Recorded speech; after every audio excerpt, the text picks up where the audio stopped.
Ailede 10 qatım çamifin qorsam, bir qatımı sırtnigidek o'xshamaydi degan urug' tuqqanliga. Sirti zodi çamifin qanday qoriydi, eng tafsili qilish usuluna keldim.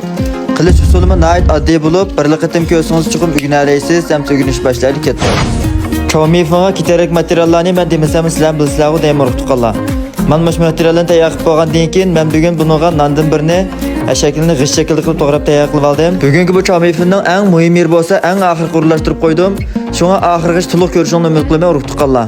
Qozonga suv quyib, qaynagandan keyin çamifini cho'pini solamiz. Ishlatganim bo'lsa, cho'ng ustamniki çamifini cho'pi va tezsiz qo'z chiqadigini. Cho'ng ustamning cho'ngligi bor deb mush çamifini ayli qilsanglar o'xshatmaga urug' tuqqanlar. Men mushni bir sinab baqan haqiqatan naydi yechik chiqdi.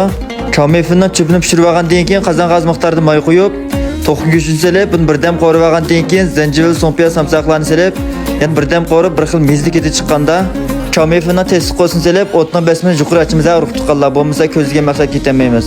Tezsiz qo'ni birdam qo'rsak, to'liq holat eriydi. Undan keyin to'g'rab tayyor qilib olgan chingsani solib, yana davomli 7-8 ni aralashtirib o'rib qo'yiblar.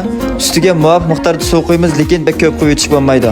Tovoqni yopib 5 minut atrofida qaynatib olgandan keyin baya pishirib ilib olgan çamifini cho'pini solib, yana tovoqni yopib tuvan o'tda 10 minut atrofida dumlasak, suvi bir xil qo'yiladi. Undan keyin to'g'rab tayyor qilib olgan non va yubaysalarni solib, asti-ustini bir aralashtiriblar taqsimlab iste'mol qilsak bo'ladi. Çamifini oilada qo'rganda men mushsul bo'yicha sinab baqan urug' tuqqanlar.